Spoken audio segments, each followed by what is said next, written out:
Hello, everybody. Good morning. My name is Bob Goodwin, and welcome to another episode of Career Club's LinkedIn Live.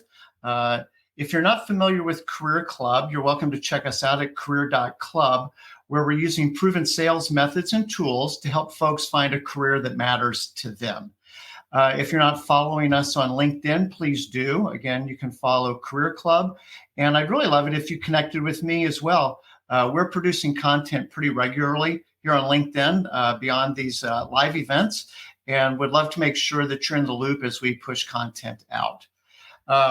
This is a live session, so if you're joining us live today, you are welcome, and we would encourage you to ask questions, put comments in. This is a fairly well-registered event, and so may not be able to get to all the questions or comments. And if we don't get to yours, I'll apologize on the front end. But we've got a pretty robust discussion set up for today, which I'm excited about.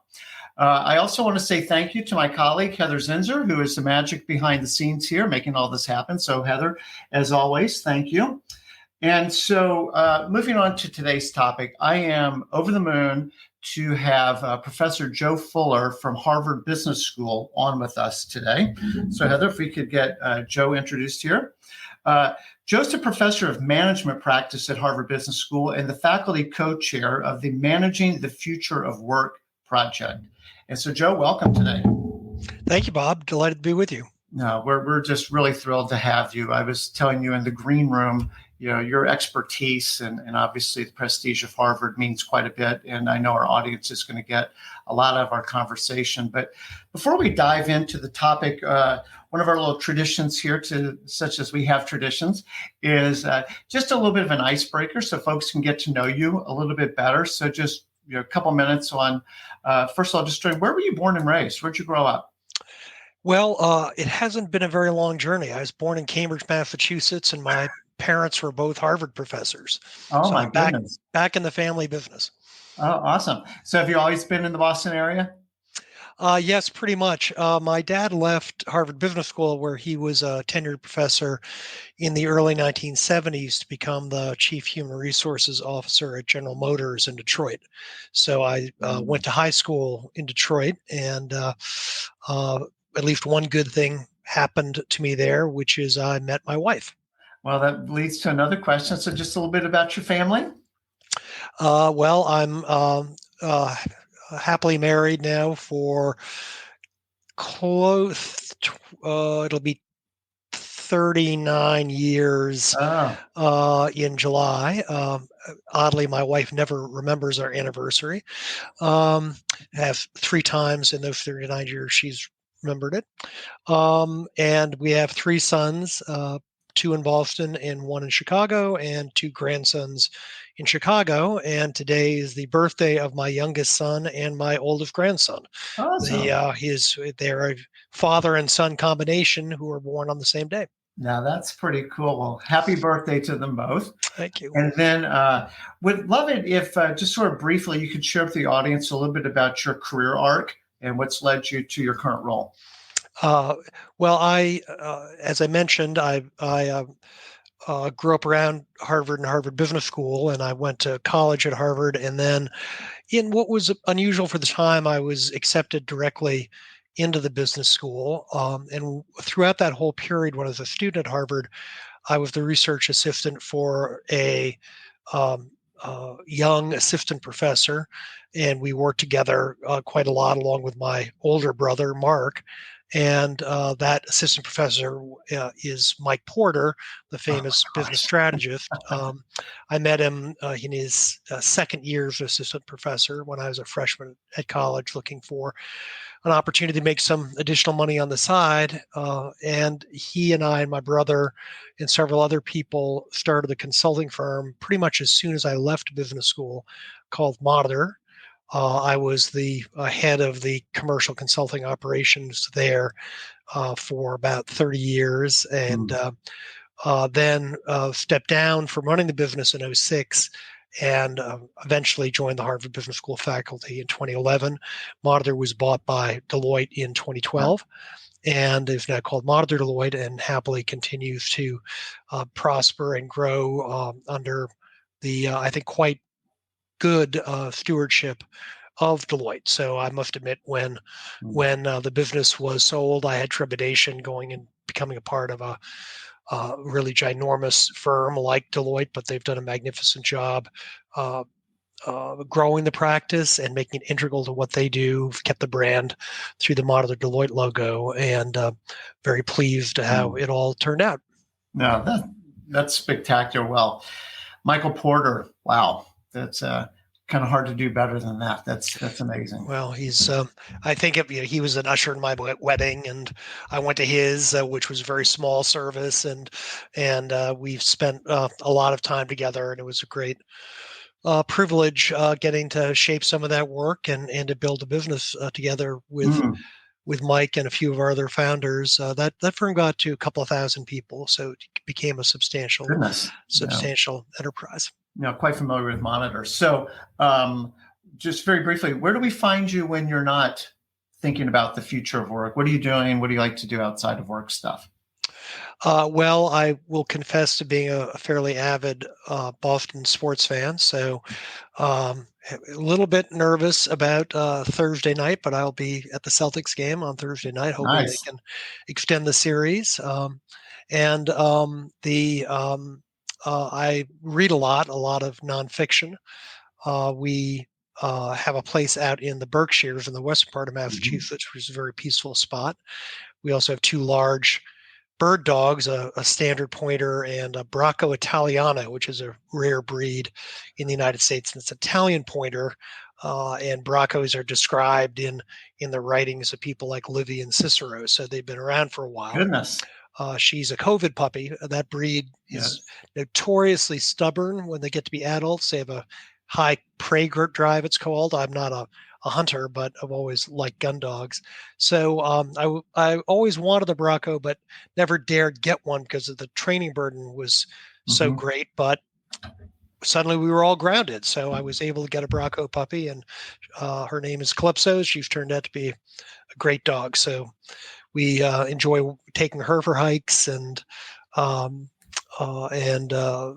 out in the countryside as well. Very fun. Well, that's awesome. So getting on to our topic, if you could just share with the audience a little bit about the project that you're helping co-lead at Harvard on the future of work, and sort of what's the mandate? Maybe that's a good place to start.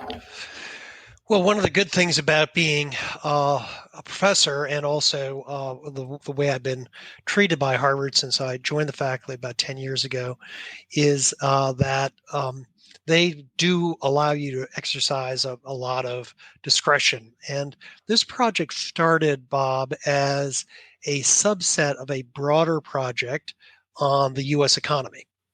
And that was ongoing when I joined the faculty because it had been started right after the Great Recession. And we had done some polling of our alumni specifically to isolate factors about U.S. competitiveness, which they felt were both important to American competitiveness and where that the level of performance of the U.S. economy was changing. So, for example, in areas like IP creation, very important to the U.S. economy and improving. But one data point jumped out at me, which is the labor force was adjudged as being highly important to American competitiveness and declining relative to peer competitors at a pretty rapid rate, according to our survey work.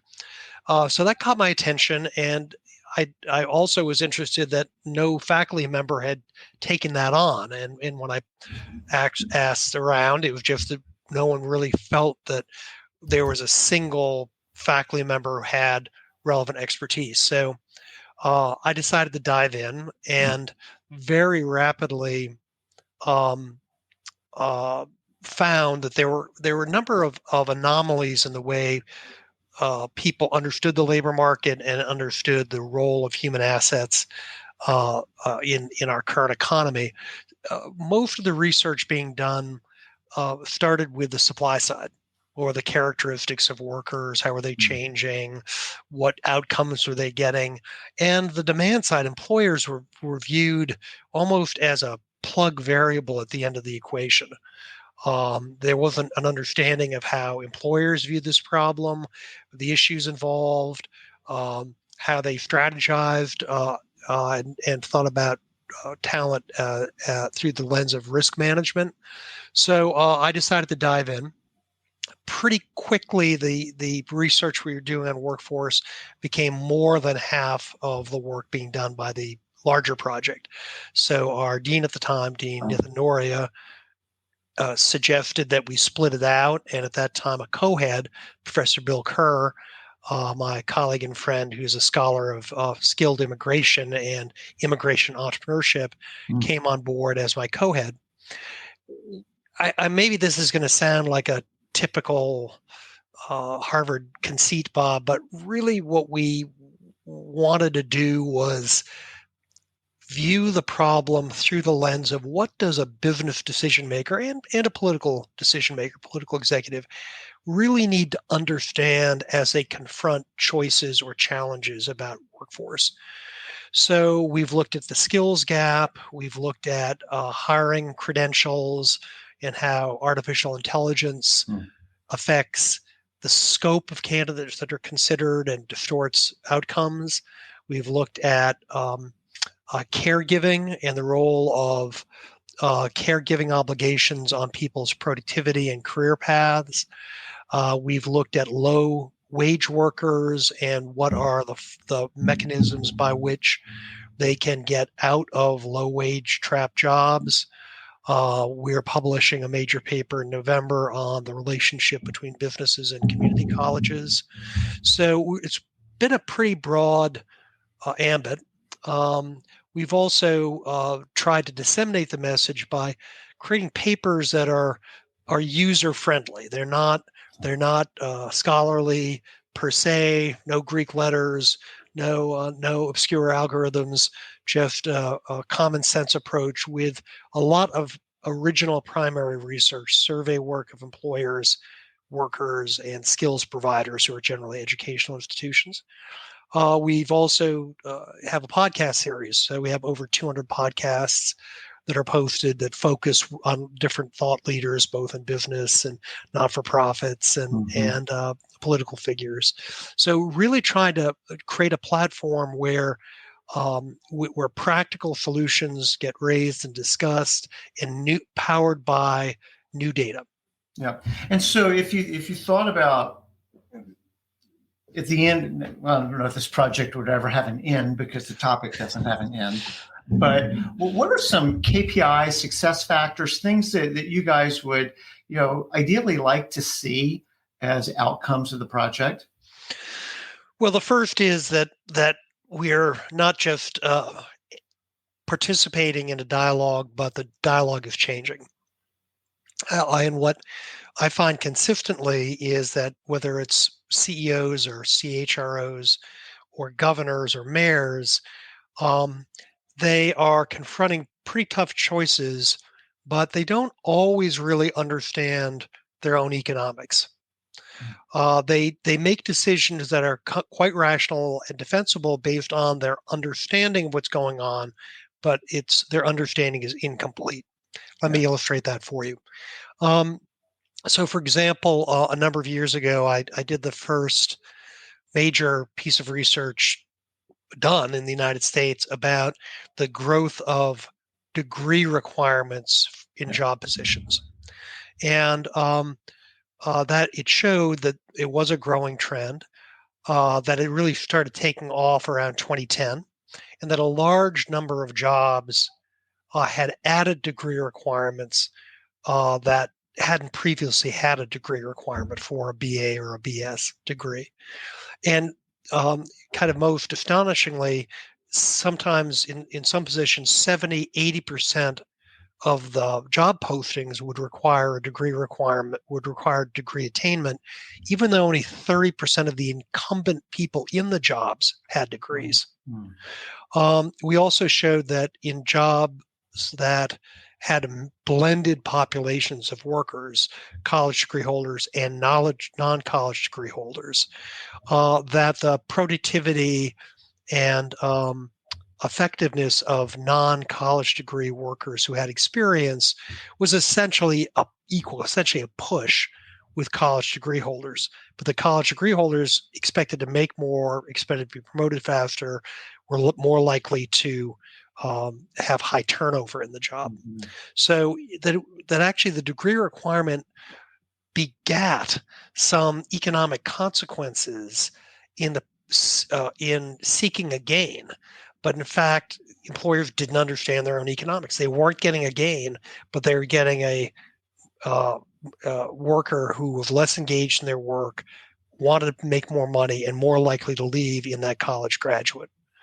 That eventually led to discussion amongst a lot of companies about, well, why do we have a college degree requirement? And a number of companies ended up removing it, as did elements of the federal government, the Trump administration. You may have noticed in the paper that Maryland has just removed it for most jobs in the state government of Maryland. Now, obviously, you have to have a degree if you're going to be an anesthesiologist, or you're going to be probably if you're going to be a CPA. But for a sales manager, a warehouse manager, a coder, it isn't immediately apparent about why that's required. So trying to doing very clear original research that speaks to a question that executives can make a choice about. Yeah. So if you don't mind, I would like to kind of go down this trail for half a second, just Sure. sort of build on it for a minute. From previous conversations, I've got a lot of passion around organizations like Perscola, 110, Opportunity at Work, and others that are sort of not only preaching the gospel of is a 4-year degree really required for some pretty good jobs. I mean, these are tech jobs that are, air quote, future proof. They're certainly putting people on a path towards, continued growth and development in their careers. From the employer side, what do you find are the major misconceptions? Because you said earlier, employers are sometimes operating with an incomplete fact set. But what do you find are the objections, the lack of information? What's holding employers back from being more receptive to expanding the talent pool? Well, it's a couple of things. The first is that companies have processes for seeking and retaining talent that are very, very well established. I think my dad, who was CHRO of GM, as I mentioned, he would essentially understand GM's approach to recruiting in 2018 or 2019. And it would be very familiar to him what they did and how they did it. Technology's begun to change that, and there have been some dramatic improvements in the last 4 or 5 years, which is why I picked a year like 2018 to point to. But companies are not very good at re-engineering processes. They're hardwired into the system, and changing them is hard. I think that the second is that some of the types of challenges we're seeing for employers on the labor market today have been latent in the job market, growing in importance, but have really popped. Like COVID just accelerated digitalization probably by a decade. And all of a sudden now you need digital natives up and down a lot of your processes. There's a supply-demand imbalance. Diversity and inclusion. I've never seen a more sincere and extensive commitment on corporate leaders' parts to make progress in that. But you can't just flip a switch and find highly skill-rich, diverse talent in most geographies. Everyone's competing for the same talent, and it's hard for companies that don't have a record, let's say, at recruiting at historically Black colleges and universities, so-called HBCUs, or don't have a diverse middle and upper management to attract top-tier diverse talent. People want to go to companies where people who look like them are visible across the organization. So I think change is coming. You mentioned great projects like 110, Opportunity to Work, that's taken my degree research even further. And there are lots of reason to be optimistic given some of the entrepreneurship and dynamism in the space, but it's still going to be a bit of a long haul. Yeah.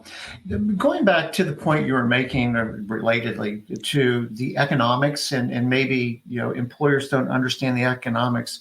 One of the things that you were sharing with me was, the employers really do have a poor understanding of the economics and where they're trying to reduce the cost of hire at the great expense of turnover, lack of training.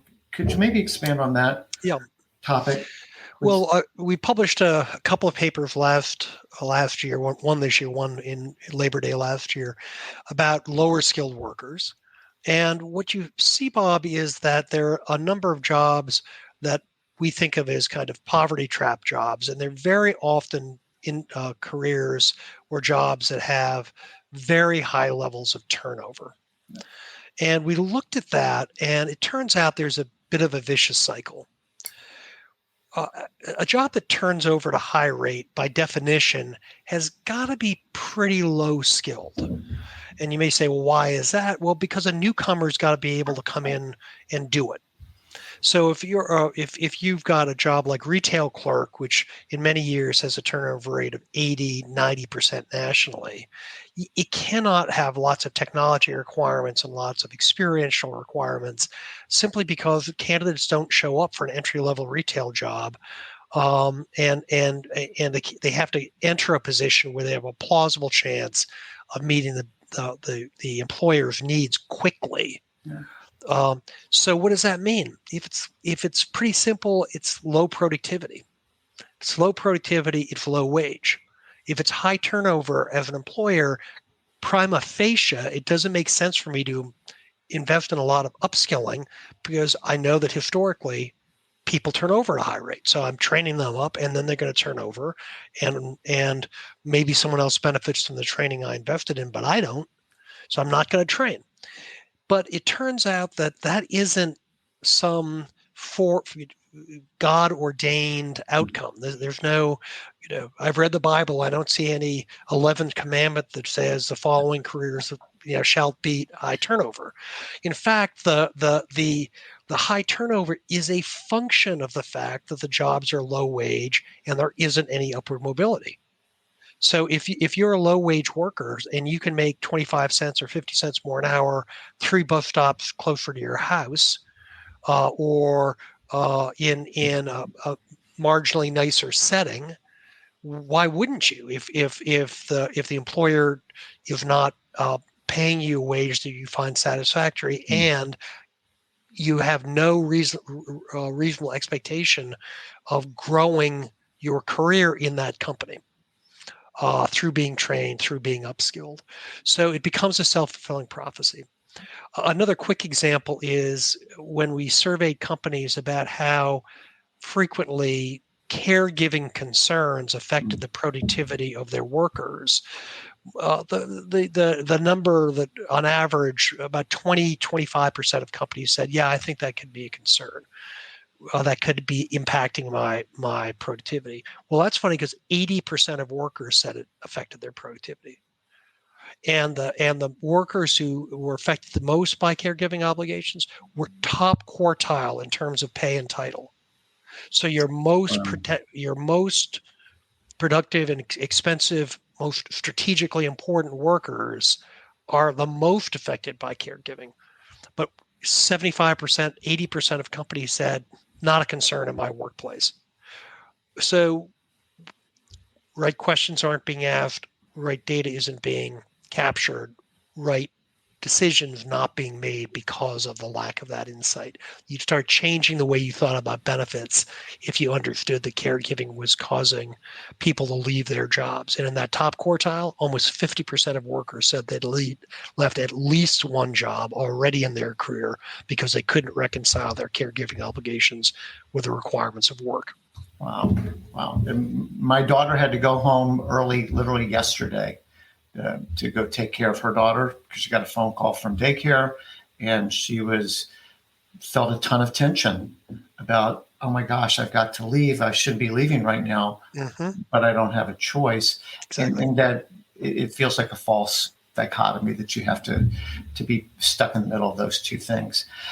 A comment and then another question. Last week, the comment is around the upskilling. So last week we had Steve Cadigan on, who was the first CHRO at LinkedIn and has written a great book called Workquake.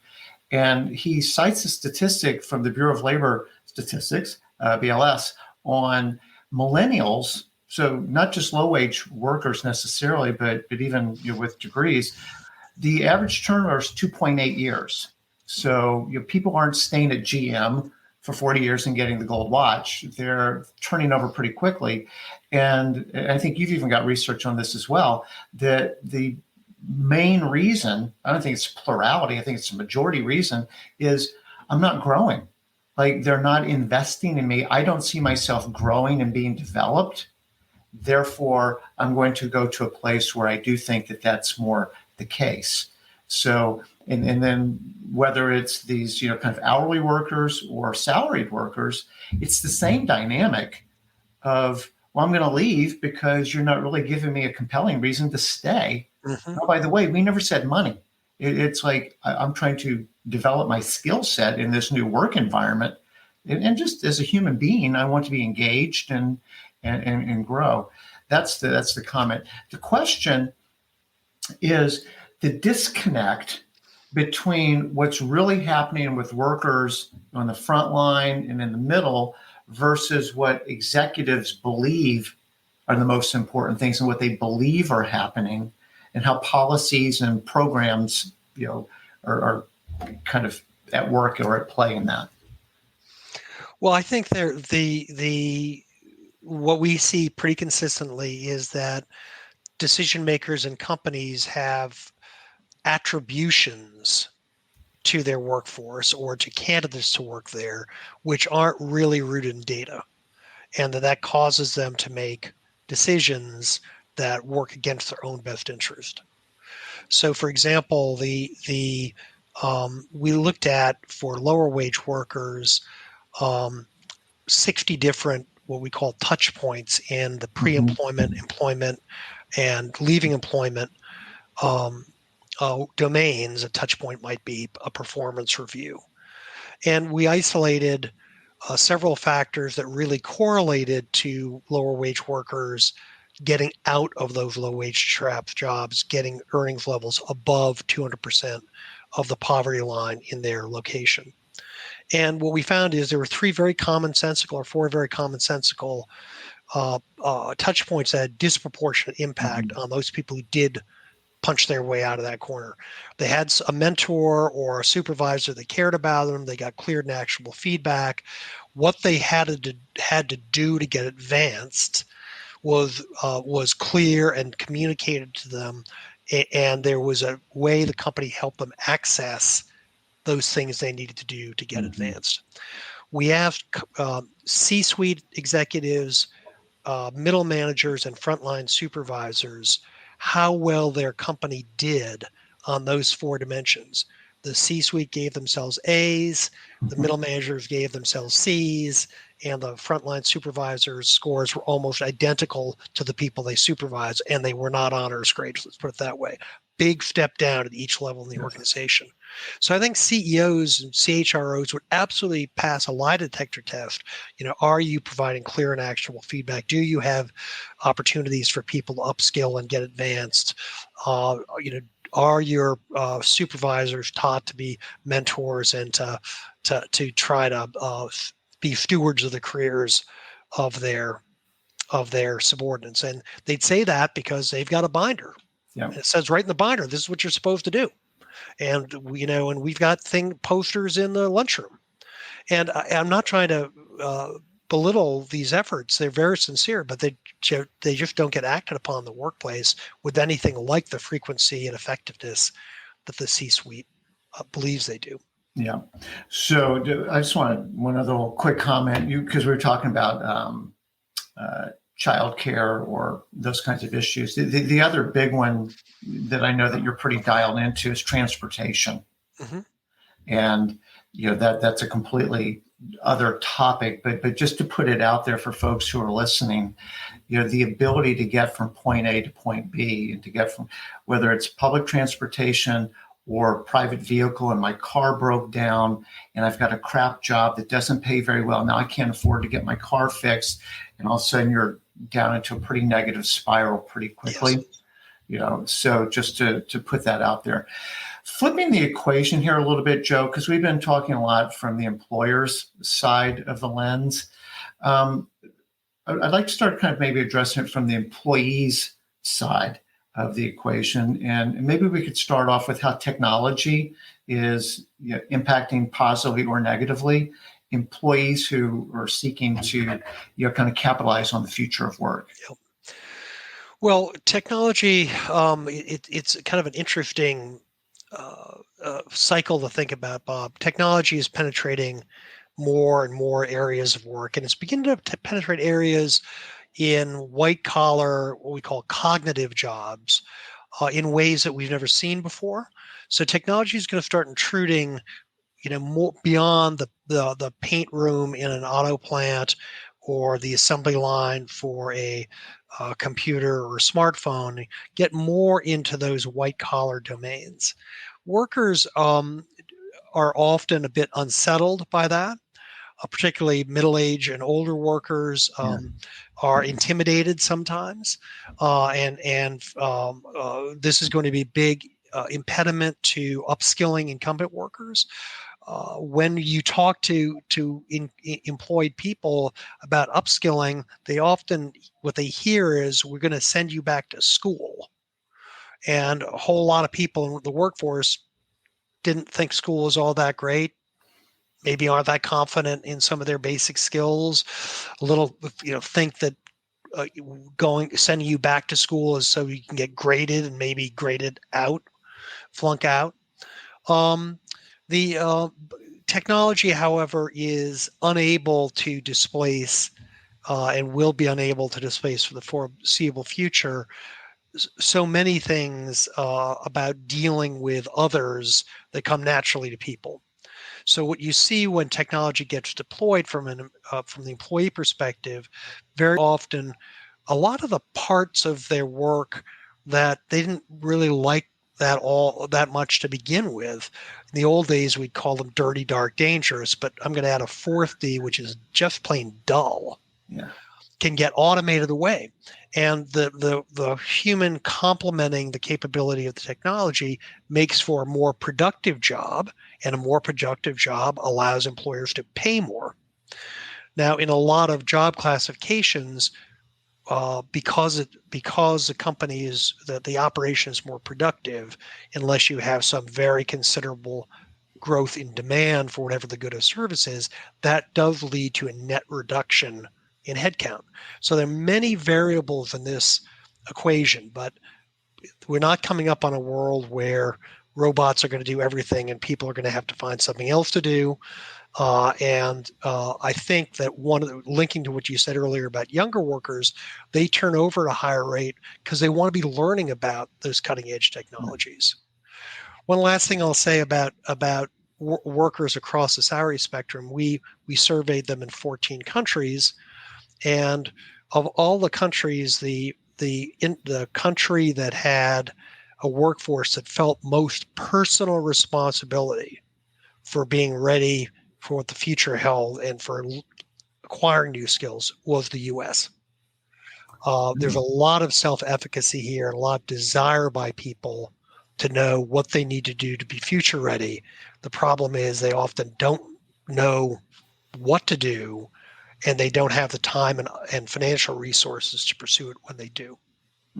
So super good. I want to say thank you to Steve King and Cliff Watkin for being on today, and then really generous comments. So thank you. This might be a little tactical, but I think it's just so pervasive that it's worth talking about. Do you mind just kind of chiming in on applicant tracking systems and that level of technology that's kind of pitting employer against candidate? Well, I've got an extensive paper on this called Hidden Workers, Untapped Talent. And what that explores, Bob, is that applicant tracking systems or ATS systems, which are basically deployed by every large company that you can think of. They're as smart as the way they're deployed, and all of them have the opportunity for employers to set filters up that are based on the employer's description of the type of candidate they're looking for.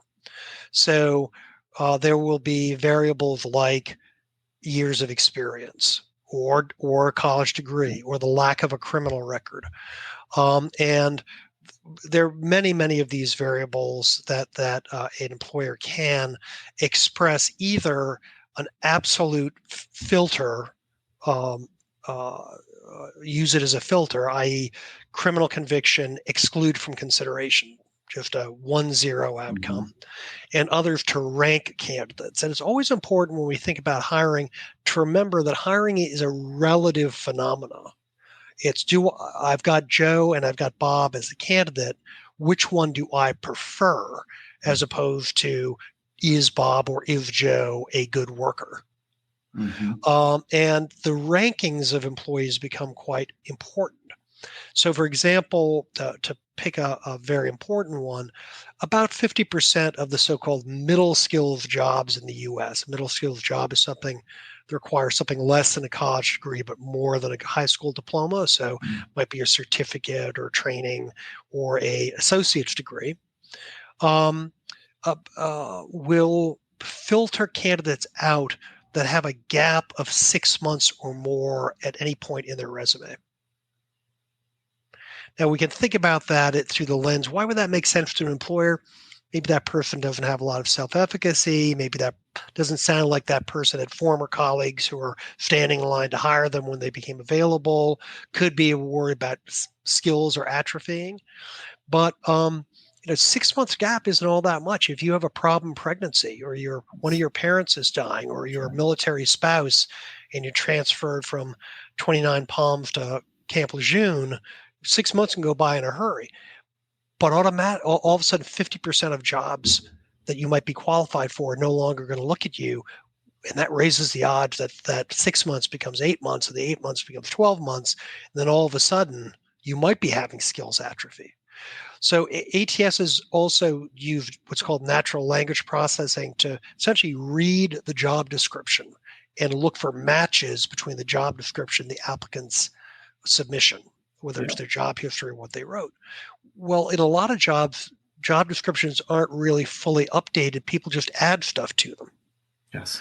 So all of a sudden, that natural language processing might be looking for things you really emphasized in 1997 and doesn't really explain the success of a current incumbent worker in the position. But the ATS system isn't making judgments; it's doing what you told you to do. And what we found here is that the use of these ATS systems has basically marginalized almost 30 million candidates in the United States, and artificially forecloses consideration on lots of applicants who would be otherwise qualified. And a perverse thing is companies admit it. 95% of companies say, we know the way we go about this excludes qualified candidates. So maybe that gets back to an earlier question. Then what is preventing them? What is the obstacle to get past something that they recognize is a problem in a talent poor market? Well, the first barrier is the way they think about their objective function. Recruiting and recruiting people in companies are almost always evaluated on two variables: how long did it take to fill the job, and how much did it cost to fill the job? Yep. And that creates an insidious logic where what I want to do is go to find somebody who is doing this job already somewhere else, because I want to make sure they're fully qualified, and it's easiest to find them, so it's quicker, so it's less expensive. Also, companies minimize expense by minimizing the number of candidates they actively consider. So let's think about a group of people called the applicants, and then people drawn from that pool as legitimate candidates by the company, leaving behind a lot of applicants. Very, very often, if you have more than a couple of hundred job applicants, the average number of people who would actually get interviewed for the job is 5. So if you imagine there's a pool of 250 candidates, and I'm going to put a floor under number 5, boy, 6, 7, 8, 9, 10 are not missing by much, in all probability. And there may be somebody down you've ranked, you excluded for something like a criminal conviction 30 years ago, or the lack of a bachelor's degree, but they've been working in the industry for 30 years. That would have been a great fit. You just never considered them because you had that 1-0 in-out toggle in your ATS system. So in fact, it's both the interaction of the technology and the process and the process metrics inside the company that actually creates an artificial shortage. I mean, usually you have to rely on the federal government to come up with some brainstorm to create an artificial shortage. But in this case, employers are doing it to themselves. The market figured it out. So let's stitch a couple ideas together here real quick, if you don't mind. One is with ATSs, as you say, they're only as smart as the programming that goes into them, and that could be highly flawed. And it has very much a bias for you've been doing these hard skills for some period of time. You're easy to find, cheap to find. So there's that. Second thing is, read a fascinating article by somebody on CEOs and how the kind of the changing criteria for CEOs is moving from hard skills to more social skills, or what we might even more broadly think of as like softer skills. And tongue-in-cheek, the author is Professor Fuller, and it's in Harvard Business Review today. And then just sort of well, maybe that's it. I mean, like the role of attributes, qualities, creativity, perception, works well with others. Here's a unifying force, imagination, innovation, the things that computers don't do well. Exactly. How. This is a passion point for me, so I want to let you riff on this for a second, but how that can be more important, or at least given equal due or its proper due, versus, you've been doing cost accounting for 12 years at a Fortune 500, therefore you're a better fit, blah, blah, blah. You understand the question. Yep. Well, as technology, as we mentioned earlier, begins to take on more of the routine work in both cognitive and non-cognitive fields, what's left? What's left are the human skills. And it's very hard for AI to deal with the highly imperfect, unpredictable entities known as human beings. And what we see in wage work, as opposed to C-suite work, is that over time, jobs that have a higher quotient of social skills as part of the skill set have been gaining market share across the economy as more routine works get automated away, and the rate of pay increase in social skill heavy jobs is higher than average. What we did with C-suite executives, looking at 5 different job titles: CEO, Chief Financial Officer, Chief Marketing Officer, Chief Information Officer, and Chief Human Resources Officer. So we looked at 20 years of data about what companies are putting in the dossiers they provide to executive search, sometimes called headhunter companies. What are they looking for? And over time, what that showed is that the degree to which social skills were prominent and listed as important relative to other skills like kind of business and financial management skills was growing markedly. So that over a 20-year period, what boards and incumbent executives at large companies were looking for was shifting away from the hard skills of management toward the ability to manage constituencies, the ability to align people, whether that's your direct reports or all up and down your organization's pyramid, to be to be mission focused, to have the right values, to have the right company culture. What would be called by a lot of scholars having a theory of the mind, having the ability to put yourself in the other person's shoes and see how they imagine, how they see the situation and respond effectively based on that insight. Yeah. So human skills are continuing to gain share, and they're going to be very important to the future of work. And that does cause a question, which is, we're pretty good at training people up on hard skills. We're not very good at training people up on soft skills. A lot of those are developed in your house, visiting your grandfolks, in your place of worship, in your neighborhood. A lot of the very interesting work that my colleague at Harvard, Raj Chetty, has done about the impact of geography on human development, I think, is going to really play into this issue going forward. Well, I'm just very pleased and encouraged to know that thought leaders like you and your colleagues are bringing the data forward that, says these aren't soft skills, or maybe worse, less important skills. They're actually the more important. Absolutely. So that's fine. You're a CFO. Yes, you need to know your craft, but that's not the end of the story. That's the beginning of the story. Absolutely. Really quick, I want to call out a question here. This is a little specific, but it's been in the news a lot. Dave Poisson's asking, I'd love to know your thoughts on salary transparency as it relates to the future of work. Do you think we'll see open salary conversations amongst employees in the workplace, and then salary ranges more frequently be included in job postings? This is a really fascinating question, because it's not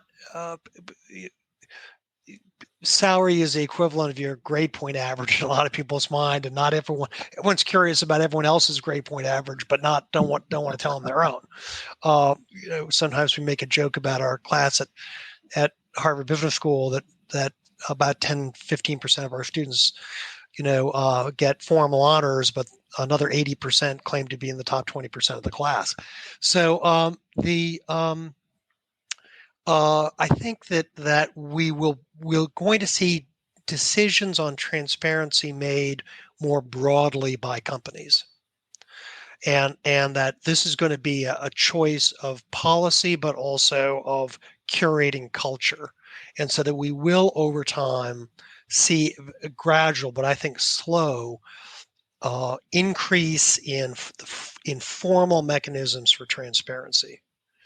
If you get on Slack channels, or you get in Fishbowl, or in the Vault, or other platforms for people to share data about companies, you'll see a lot of anonymous data posted. But I'm really talking about as part of the way we do things around here in our company, discussing those things. I think there will be more transparency, particularly in white collar jobs, on income levels. And I think there will be also more movement in some types of job classifications to talk about what a salary trajectory looks like beyond the current position, in order to track the consideration of these people who are turning over.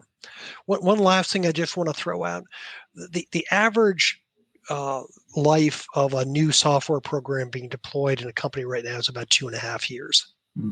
So what paying for hard skills, particularly in a digital era, makes less and less sense. I mean, paying for soft skills and also the ability to learn, yes, makes a lot of sense. Yeah, we were talking last week about learning agility is really the competitive advantage. Yes. Right. And your sort of secret weapon for job security. I want to be really cognizant of the time, Joe. I could talk to you for another 2 hours easily, because we barely scratched the surface on some stuff. First of all, Kelsey, just to acknowledge her comment, as someone currently applying for opportunities, it does feel like you have to battle through an ATS. I mean, the ATS's job is to say no as quickly as possible to as many as possible, right? And again, that's sort of that, use your word, insidious thing that's been built into the system. The average job application, I think you quoted the number a minute ago, 250. If they're trying to curate it to 5, well, then its goal is to say no as quickly as possible to as Mhm. many as possible to get to 5. So, Kelsey, I hear you, and that's there's it's why being dependent on just online job postings is probably not a winning job strategy, because what's 1/250, that's probably not a great win rate. And when you know that the ATSs have these sort of built-in um, negative biases, it just makes it challenging. So with all of that said, to kind of put a bow on this, Joe, what are maybe, I don't want to contrive a number, but 1, 2, 3 sort of things you would want to leave the audience with, whether you're an employer or a worker or a policymaker, I guess, for that matter? Well, for an employer, it's that you need to really be applying supply chain management principles to the way you recruit. That the understanding who the good sources of workers who've been productive, where they came from, what their attributes were, working with skills providers, usually going to be educational institutions, to give them feedback about what's good and bad about the product they're providing you, a worker, Mm-hmm. working working with them on your future plans. We keep getting the same ugly surprises, like we wake up and all of a sudden we have explosive growth and the need for cybersecurity technicians. No one was saying that to colleges and universities 5 years ago, even though the trend lines were apparent. It's as if they're supposed to get that by osmosis. I think a couple of other quick things for employers. Your current frontline lower wage staff is a great resource pool. You can be deciding to make investments in upskilling someone based on a job personnel file, not on an interview and resume. And it's more diverse than your workforce. So if you're looking for diverse talent, look inside the four walls of your own enterprise. For workers, it's that you have to know that ATS contraption is between you and work. You have to be very uh, steely-eyed about using the language it uses. If you're not getting interviews, look on LinkedIn, look at the job postings. What is it? Have a hypothesis as to why you are being excluded and do something to remedy that. Yeah. And for policymakers, it's unfortunately, policy tends to pour more concrete on standard business processes, because then that's what you can regulate, and that's what causes there to be some scandal or some lawsuit or something that causes legislators to decide to get interested in something. Policymakers, they need to understand a couple of things. The first is that roughly 60% of today's 18-year-olds will never get a 4-year degree, and that we have to create better pathways for earning and learning for those people that are not going to follow the stereotypical American dream as we describe it. That means eliminating barriers to compensated work-based learning, particularly for teenagers. And I'm not talking about scooping ice cream. That's fine. It builds up your forearms, but I'm talking about things like paid apprenticeship. Apprentice is a loaded word because it's a specific term of art in the United States, but things like that. We have to recognize that people are going to need access to resources for um, adding new skills. That means having things like lifetime Pell Grants, and changing the way we have funding out of what's called the Higher Education Act, which is very restricted, basically along the logic of a 4-year college model, and needs to be completely overhauled. Something called Title IV of the Higher Education Act. The government should spend a lot of time on improving the quality and accessibility of information. In some states, if someone went to school in state and is employed in the state, you can see all the way through. What did they study? Where do they study? Whether it's elementary school, a high school, a state university, and what are they making? You could configure the IRS data to do that, and things like that. Things like making sure that state owned universities have access to data like burning glass data, which tells you what jobs are being sought locally and what skills are required. We need to have evaluative metrics for higher education programs. Once again, we keep getting these ugly surprises. Bob, we've got 4-year colleges in the United States whose 6-year graduation rate is 8%. Wow. So the average graduation rate after 6 years across all 4 institutions is 54%. The 2-year graduation rate of the 3-year graduation rate for an associate's program, which are almost always 2 years, so 50% premium, is 31%. Now, the 4-year completion rate at Harvard College, where I went to college, is 97%. But I'm not going to name and shame, but there is a 4-year accredited institution where you can use your federal loan, so it's 8%. Someone going to that school needs to know that. Someone going to that school needs to know whether, if I take this, have other people who've taken this pharmacy tech program at the community college, are they now employed as pharmacy techs, and what are they making? So we need the government to be way better off trying to make the market function better as opposed to drive specific outcomes. And that's allowed new types of working relationships, provide better liquidity to the system and better information to the system. Yeah, information transparency is a beautiful thing. It sure is. Then market dynamics will do what they're good at doing. If people want to learn more about the project, Joe, or access the podcast, what's the best way to do that?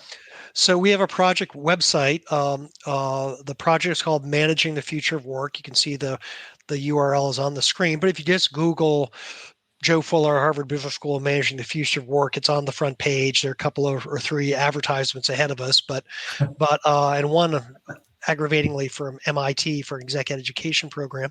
But when you can sign on there, everything we've talked about, all the publications can be downloaded from that site. All the podcasts are there and it's searchable. So if they're looking for a person or a topic, you should be able to find it. And you can sign up for a newsletter there, which will keep you up to date on what we're doing. Wonderful. Joe, this is better than good, as a friend of mine says. So thank you so much. We'll be doing a little bit of a recap on this for folks on LinkedIn tomorrow. This will be available as a podcast a little bit later on today. But mostly, I just want to say thank you. Your expertise on the topic, the holistic understanding that you bring to this, and not just sort of problem identification, but very specific solutions, I know are much appreciated. And so, I just thank you for sharing that expertise with me and with our audience today. Well, thank you, Bob, for that generous critique. It was a pleasure being with you. Awesome. Thanks, everyone. Appreciate it.